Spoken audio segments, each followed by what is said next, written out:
Welcome to my channel Telangana ఉద్యమ చరిత్ర.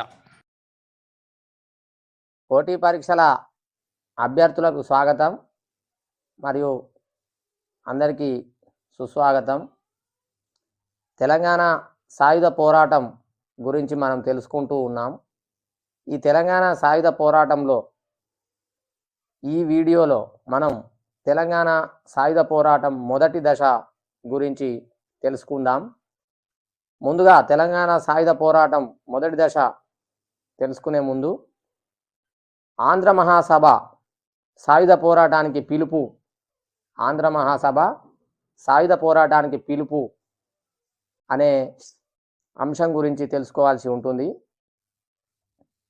తెలుగు భాష అభివృద్ధి కొరకు మాడపాటి హనుమంతరావు, ఆలంపల్లి వెంకట రామారావు, బూర్గుల రామకృష్ణారావు తెలుగు భాష అభివృద్ధి కొరకు మాడపాటి హనుమంతరావు, ఆలంపల్లి వెంకటరామారావు, బూర్గుల రామకృష్ణారావు, సూరవరం ప్రతాపరెడ్డి, మహర్షి కార్వే ఆధ్వర్యంలో 1921లో నిజాం రాష్ట్ర జనసంఘం ఏర్పడింది. 1921లో నిజాం రాష్ట్ర జనసంఘం ఏర్పడింది. 1930 మెదక్లోని జోగిపేటలో జరిగిన సమావేశంలో నిజాం రాష్ట్ర కేంద్ర జనసంఘం ఆంధ్ర మహాసభగా పేరు మార్చుకొని మాడపాటి హనుమంతరావు, సూరవరం ప్రతాపరెడ్డి నాయకత్వంలో రైతుల సమస్యలు, గ్రామాల పునర్నిర్మాణం అనే అంశాలపై నిబద్ధతతో పనిచేయడం మొదలుపెట్టింది. 1944 భువనగిరిలో జరిగిన సమావేశానికి 1944 భువనగిరిలో జరిగిన సమావేశానికి కమ్యూనిస్టు నాయకుడు రావి నారాయణ రెడ్డి అధ్యక్షత వహించాడు. కమ్యూనిస్టు తమ సాంస్కృతిక సంస్థ అయిన ప్రజానాట్య మండలి ద్వారా బుర్రకథలను పట్టణాలలో, గ్రామాలలో ప్రదర్శించడం ద్వారా తమ సిద్ధాంతాలను ప్రజలకు అందించారు. 1945 నాటికి 1945 నాటికి కమ్యూనిస్టు ప్రత్యేకతను చాటుకొని పూర్తిగా బలోపేతం అయ్యారు. ఉమ్మడి వరంగల్, నల్గొండ జిల్లాల్లోని గ్రామాల్లో దీని శాఖలు ఏర్పడినాయి. ఈ శాఖలనే సంఘాలు అని పిలిచేవారు. ఈ సంఘాలు తెలంగాణ ప్రజలను నిజాంకు వ్యతిరేకంగా పోరాడటానికి మానసికంగా సిద్ధం చేశాయి. ఇట్టి నేపథ్యంలో కమ్యూనిస్టులు తెలంగాణ సాయుధ పోరాటానికి పిలుపును ఇచ్చారు. తెలంగాణలో మొదట కనిపించే ఇద్దరు కమ్యూనిస్టులు ముగ్దుమ్ మొహియుద్దీన్, రాజా బహదూర్ గౌడ్. వీరు కృష్ణా జిల్లా కంకిపాడ వద్ద ఎన్జీ రంగా వద్ద శిక్షణ పొందారు. హైదరాబాదులో డాక్టర్ రాజా బహదూర్ గౌడ్, సాంబమూర్తి, మోహిన్ లింగారెడ్డి, శ్రీనివాస లహూతి, జవాద్ రజ్వీ, సయ్యద్ ఇబ్రహీం, సయ్యద్ అలంకుల్ మీర్, సయ్యద్ అలంకుల్ 1939లో కామ్రేడ్ అసోసియేషన్ను ఏర్పరిచారు. తెలంగాణలో కమ్యూనిజం భావాలను వెదజల్లిన తొలి సంస్థగా కామ్రేడ్ అసోసియేషన్ గుర్తింపును పొందింది. తెలంగాణలో కమ్యూనిస్టుల పార్టీలోకి ముందుగా ఖమ్మం, మదిర కార్యకర్తలు చేరారు. అటు తర్వాత రావినారాయణ రెడ్డి, అతని అనుచరులు చేరారు. తెలంగాణలో కమ్యూనిస్టు భావాలు ఉన్న యువకులకు శిక్షణ ఇచ్చేందుకు ఆంధ్ర నుంచి ఎన్వికే ప్రసాద్ వచ్చాడు.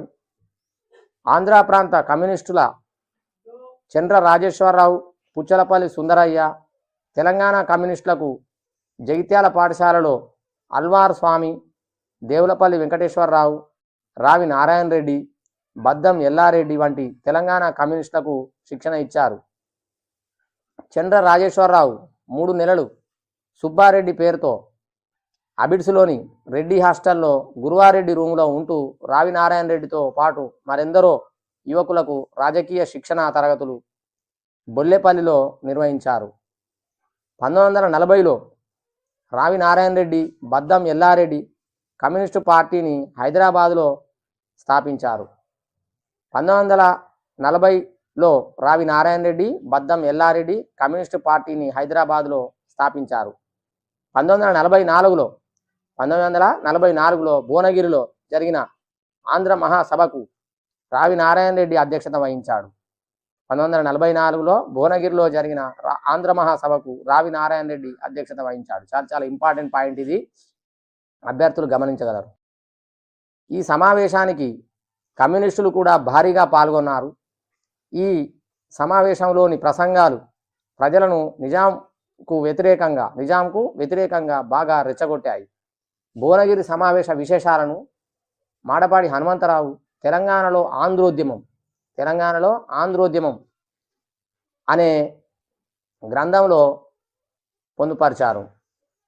1938లో ఏర్పాటైన హైదరాబాద్ స్టేట్ కాంగ్రెస్ నాయకత్వ ప్రభావం వల్ల 1939లో ప్రారంభమైన కామ్రేడ్స్ అసోసియేషన్ నాయకులు జవ్వాద్ రజ్వీ, రాజా బహదూర్ గౌడ్, సయ్యద్ ఇబ్రహీం అలంకున్ మీర్ల ప్రోత్సాహంతో మరియు 1939లో స్థాపించిన హైదరాబాద్ రాష్ట్ర కమ్యూనిస్టు పార్టీ నాయకులు రావి Narayana Reddy, Devulapalli Venkateswararao, Baddam Yella Reddy, VD Deshpande, Srinivasa Rao, SVK Prasad, Perapalli Venkataramanaiah, Chitrapuri Lakshminarasaiah, Mugdi Mohiuddin, DV Subba Rao, Dharma Bhiksham, Bhimireddy Narasimha Reddy, D Raghavendra Rao, C Tirumala Rao, C Yadagiri Rao, Hafeezuddin, Arutla Ramachandra Reddy, Lakshmi Narasimha Reddy తదితరులు ప్రభావం వల్ల ఇంకెందరో మహిళా కమ్యూనిస్టు నాయకురాలు అందించిన సహాయ సహకారాలతో శాంతియుతమైన రైతాంగ ఉద్యమాలను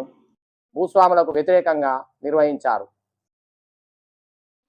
తెలంగాణ సాయుధ పోరాటం 4 దశలలో జరిగింది. తెలంగాణ సాయుధ పోరాటం 4 దశలలో జరిగింది.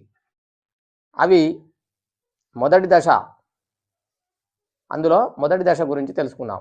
మొదటి దశ 1940 నుంచి 1945 మధ్య జరిగింది. తెలంగాణలో కమ్యూనిస్టు సిపిఐలు తెలంగాణ రైతాంగ సాయుధ పోరాటాన్ని నడిపారు. 1940లో తెలంగాణలో కమ్యూనిస్టులు తెలంగాణ రైతాంగ సాయుధ పోరాటాన్ని నడిపారు. 1940లో తెలంగాణలో కమ్యూనిస్టు పార్టీని రావి నారాయణ రెడ్డి రహస్యంగా స్థాపించారు. 1940లో తెలంగాణలో కమ్యూనిస్టు పార్టీని స్థాపించింది ఎవరు అంటే రావి నారాయణ రెడ్డి రహస్యంగా స్థాపించారు. తెలంగాణ సాయుధ పోరాటానికి పితగా రావి నారాయణ రెడ్డిని పేర్కొంటారు. తెలంగాణ సాయుధ పోరాటానికి పితగా రావి నారాయణ రెడ్డిని పేర్కొంటారు. ఈ దశలో హైదరాబాద్ సంస్థానంలో బలపడ్డవి 1940 మల్కాపురం హైదరాబాద్లో కమ్యూనిస్టులు ప్రతిపాదించిన అయ్యంగార్ కమిటీ రాజ్యాంగ సంస్కరణలకు వ్యతిరేక తీర్మానం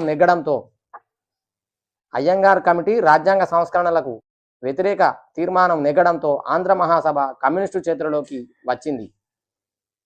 ఎక్కడ 1940 మల్కాపురం హైదరాబాద్లో కమ్యూనిస్టులు ప్రతిపాదించిన అయ్యంగార్ కమిటీ రాజ్యాంగ సంస్కరణలకు వ్యతిరేక తీర్మానం నెగ్గడంతో ఆంధ్ర మహాసభ కమ్యూనిస్టు చేతులలోకి వచ్చింది. ప్రజలను పట్టి పీడిస్తున్న వెట్టి విధానం రద్దు కావాలని, విపరీత కౌలు రేట్లు రద్దు చేయాలని, కౌళ్లను బాగా తగ్గించి వేయాలని, నిర్బంధంగా సర్వే సెటిల్మెంట్ జరపాలని, కళ్ళు గీసే చెట్లపై నిషేధం పన్ను రద్దు చేయాలని, సంస్థానంలో పూర్తి బాధ్యతాయుత ప్రభుత్వం ఏర్పడాలని డిమాండ్ చేశారు. డిమాండ్ చేయడమే కాకుండా అనుకూలంగా ప్రజలను సమీకరించారు. 1941 చిలుకూరులో జరిగిన ఆంధ్ర మహాసభకు రావి నారాయణ రెడ్డి అధ్యక్షత వహించారు. 1941 చిలుకూరులో జరిగిన ఆంధ్ర మహాసభకు రావి నారాయణ రెడ్డి అధ్యక్షత వహించారు. ఈ సమావేశంలో ఆంధ్ర మహాసభ కమ్యూనిస్టుల చేతుల్లోకి వెళ్ళింది. 1944లో భువనగిరిలో జరిగిన ఆంధ్ర మహాసభలో 1944 మేలో భువనగిరిలో జరిగిన ఆంధ్ర మహాసభలో రావి నారాయణ రెడ్డి అధ్యక్షునిగా, దేవులపల్లి వెంకటేశ్వరరావు నల్గొండ జిల్లా అధ్యక్షునిగా ఎన్నుకోబడ్డారు. రావి నారాయణ రెడ్డి 1944 మేలో భువనగిరిలో జరిగిన ఆంధ్ర మహాసభలో రావి నారాయణ రెడ్డి అధ్యక్షునిగా, దేవులపల్లి వెంకటేశ్వరరావు నల్గొండ జిల్లా అధ్యక్షునిగా ఎన్నుకోబడినారు. ఈ సమావేశానికి 10,000 మంది హాజరయ్యారు. ఈ సమావేశానికి ఆంధ్ర కమ్యూనిస్టు నాయకుడైన చండ్ర రాజేశ్వరరావు హాజరయ్యాడు. ఈ సమావేశంలోనే ఆంధ్ర మహాసభ పూర్తిగా కమ్యూనిస్టు చేతుల్లోకి వెళ్ళింది.